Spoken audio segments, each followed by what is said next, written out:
What's up everyone, my name is Cree and today I have some advice for high school freshmen. So if you're going to be an upcoming freshman, then this is for you. So just a word of advice, or not advice, but just a preface to this video. It's more for students who are planning to go to a four-year college after high school. So if you're planning to attend a two-year high school or trade school or go into the military or straight to the workforce, then this video might not be for you, but you can still watch it because it may contain some helpful information for you. But anywho, let's get right started. Alright, so just to let you know right off the bat, this isn't gonna be like a don't get involved in drama, just make sure you focus on yourself. Like, you should do those things, like don't get involved in drama and make sure you are focused on yourself and your schoolwork to the best of your abilities. But that's not necessarily what I'm going to be talking about today. So this is really gonna be geared towards like your future. So I know there's a lot to think about as a freshman, you're just coming out of middle school, but it's definitely good to have your eyes set on the future. So if you are going to be attending a four-year college, as I mentioned before, this is going to be for you, and this is going to be how you can get into the four-year college of your choice. If you start right now, I guarantee you'll be able to do it. So basically, colleges do not care about your middle school grades. So if you didn't try at all and you did terribly, they don't care. They're not looking at that at all. I can't think of a college at all that looks at your middle school grades. And if you did well, then great. Keep that same energy for high school because you're definitely gonna need it. So for those students who didn't do too well in middle school because you just didn't try, like you didn't care or whatever, don't have that for high school. You definitely need to care. Your grades matter, especially if you want to go to a four-year college and care about which college you want to go to.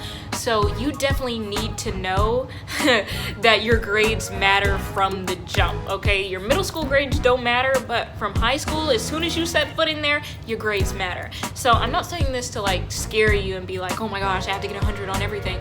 No, that's not the case. Just do the best that you possibly can. You're not gonna do well on every test. You're not gonna get a perfect score on every test, and you may even fail some, because even though I was a pretty good student, there were still tests and topics that I struggled on and I didn't do well in them, to be frank. So it's kind of like, don't worry if you don't do well on a single test. Just overall make sure that your grades are together. So some advice that I have for you to keep those grades together and to make sure you're pushing yourself and making sure that colleges will, look at you, take advanced classes. So whether that be AP, like advanced placement, if your school offers them for freshmen, then look into taking those classes, or pre-AP, because a lot of schools do that for freshmen for sure, IB. So make sure you're looking into some of those classes and pushing yourself, because if you do want to go to a college, especially one that is a little bit more selective, then you want to show that you are pushing yourself and preparing yourself for tougher classes. So college is obviously very difficult. So when you take these pre-AP and AP classes, that shows that you are looking for a challenge, an academic challenge, and colleges will appreciate that factor. So never bite off more than you can chew. If you feel like you can only take one AP class and two is going to be too much for you, don't do two. Just do one. Do all that you can handle. Don't overextend yourself just because I'm saying make sure you take these classes. Know your limits too. Someone might say, well, I can take all 7 and I can handle that perfectly. But some people are going to be like, well, I don't think I can take any and be able to handle it. Do what you can handle. So the next piece of advice that I have is about getting involved. Get involved in certain things like clubs, or if you can get an after-school job, or join a sport, or whatever you like to do.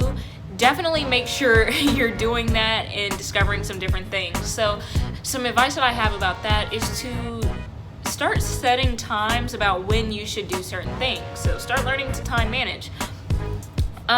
For volunteering and stuff, it looks great on your resume and you should definitely do it, but also do it because you enjoy it. And what I would do, because I didn't do this and I definitely should have, but setting a standard time where you're like, okay, every weekend I'm going to volunteer at such place for 2 hours, whatever you feel comfortable with, whatever you have time for. And so just say, okay, it's going to be 2 hours.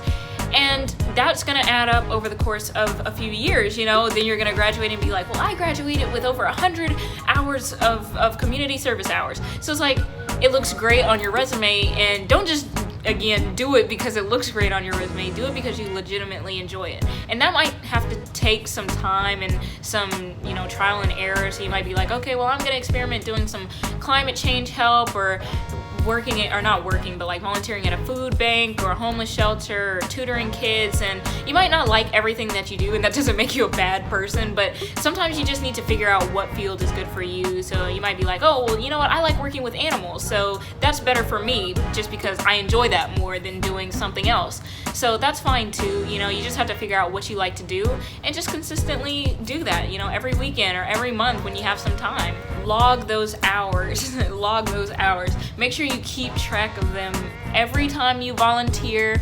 A lot of schools will have like a system where you can digitally enter in the number of hours and where you volunteered at, but sometimes schools don't have that. So make sure you're keeping track of that yourself, either on pencil and paper that you're not going to lose, or on your computer, okay? Just make sure you have some proof that you were there, because in the future, sometimes colleges or scholarship applications will say, well, what were the last 4 events that you volunteered at? And so you might be like, what was it? I think I was, they're like, no, you have it all written down. So you gotta say, well, I was at this food shelter, this homeless shelter, and I, volunteered for 5 hours on Saturday the 18th, whatever it was, whatever's true.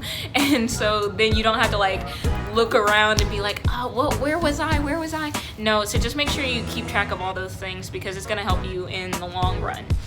So getting involved in clubs and different things like that will show you some different volunteer opportunities that you can have. But at the same time, just getting involved in clubs and maybe building yourself up into a leadership position in the future can help. And it really just helps you to figure out what you enjoy and don't enjoy. Because originally when I first got into high school, I was thinking that I would go into finance and major in that when I went to college. But now I'm thinking I want to do political science instead, because I did a club where I was a financial officer and I was kind of handling all of their finance and stuff, and I found out that I didn't necessarily enjoy it as much as I thought I would. So of course I spent the first 2 years of high school thinking I'm gonna be majoring in finance in the future and doing things related to that, like clubs and stuff. But then the third year, when I get into a leadership position, I realize it's not all that I thought it would be, and that's okay too. So it's like, you just gotta figure out what you like and what you don't like. So don't get flustered if you find out you didn't enjoy something that you thought you would. Just adjust and look at other options, because there are tons of things. So look at other clubs and opportunities that you can join, because there's a lot of different things for all types of different students, and just do something that you find fun. So my next piece of advice, and this kind of ties with like the first few pieces of like, just keep your grades up. So make sure you're doing the best that you can. And if you just need more help in a subject, because sometimes you're giving it your all and your all just isn't enough, and that's okay. I've been there. But sometimes you just have to like talk to your teacher or talk to a friend who understands a subject.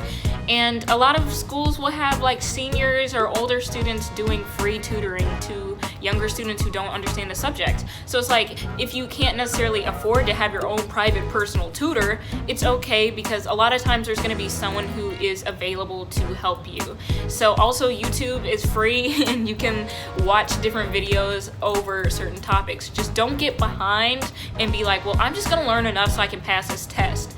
No, because chances are the topic is going to come up again and they're going to build off of it. So if you didn't understand the base and they start building on top of it, you can get lost really easily, really quickly. So just making sure you stay on top of your grades and subjects that you don't understand, because there are a lot of topics that can be really difficult to pick up, and you don't pick them up like that. But don't let yourself get flustered by it and get thrown off. If you make a few bad grades in the class, it's not the end of the world, but just don't be like, oh, well, yeah, I'm gonna just keep making these bad grades since I don't understand it. I don't care. No, you're smart enough to understand it. You just have to push yourself a little bit harder than you may want to. And I know that can be hard because it can be time consuming, but you gotta do it if you want to do well. and that is really going to help you, because if you show on your transcript, like first semester I had a 65 in a class, but second semester I had an 85, it's like, no, that's not an A, but you still brought your grade up 20 points. That's a lot. You brought an average up 20 points, and that shows that you worked really hard. So it's not the end of the world if you don't get an A, and it's not the end of the world if you are failing the first semester, because you picked yourself up and kept working harder to get yourself to a much better point where you understand the topic that you're learning. And that shows colleges that you are able to adapt and work through something that can be more difficult than you're used to. So that's really important to remember. Don't get discouraged if you don't do well on something. It's okay, okay? All right, and my last piece of advice for freshmen is to start building your college list. Now, I know you're like fresh out of middle school, and it's in the name. You're a freshman, you're fresh, it's a clean slate, it's something new, you know? But you're like, you might be like, oh, I've got time, I've got years. It goes by very quickly. I know you probably hear this all the time, but it really does. So make sure you're giving high school your all. And I feel like when you start researching colleges in the beginning, you know what they expect from you.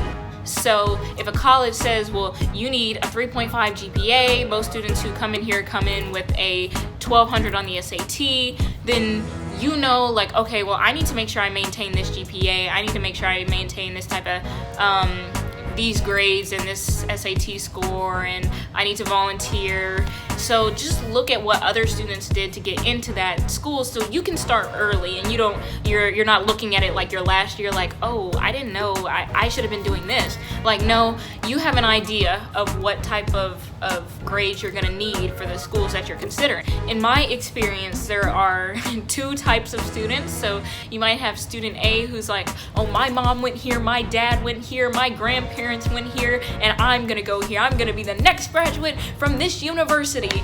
And then there's student B who's like, I don't know where I want to go, I don't know when I want to go, I don't know who I am, where I am, I don't know what I want to major in, you know? So that's in my experience. I've seen like those two types of like extremes, so to speak, but neither of them is wrong. I was definitely student B, had no idea where I wanted to go, didn't know what I wanted to do. I was just like, you know, I guess I gotta go somewhere. So my goal was like, because I don't know what school I want to go to, I'm just gonna work as hard as I possibly can to give myself the options to apply and get into these different schools, so maybe I'll have the chance to like go to a school of my choice, and I'll figure it out later. So that's okay, you have time to figure it out, you know? So even if you are student A and you like have one set school that you're just like, I want to go here, that's fine, but I'm just gonna recommend that you have like a list of maybe at least one or two other schools as a backup choice, because there are like unprecedented things that you don't necessarily think about that could happen, and like this pandemic. Make sure you're able to have a backup plan, a plan B, you know? So as a freshman, this is just making sure that you have it in your mind that you're thinking about colleges and you're thinking about where you want to go. There's no commitment to anywhere yet. You're just looking around, kind of browsing, you know, a little window shopping, just saying, I think I like this place, or no, I don't think I want to go to this college. So if you are student B and you don't have a good idea of even like where you want to go or what you're looking for in a school, so it'll just kind of help you think and get some ideas of where you want to go. So it's okay if you don't know, and it's okay if you have your mind set on it. Hopefully you can go there, and just saying, make sure you always have a plan A or a plan B, you know. So hopefully you enjoyed this video and the advice was helpful to you. I do actually have a Patreon. It's www.patreon.com/MissCree. And so I teach about all types of different stuff. It's primarily, I mean, honestly, there's a lot of stuff for like seniors and how to plan for college, but the fact that y'all are coming as freshmen with this type of energy is absolutely perfect. So my Patreon is a perfect spot to get ahead on all of like your checklists and things that you need to remember as a freshman. So make sure you go and check that out. There's a lot of good content on it about like, you know, how to find scholarships, where to find scholarships, which scholarships are a scam, which are safe, and of course there's other stuff too, like how to apply for college and organize yourself. So just make sure you go check that out, because I'm definitely going to be updating that regularly, so it'll be really helpful for you. But anywho, thanks so much for watching, and I'll see you in the next video.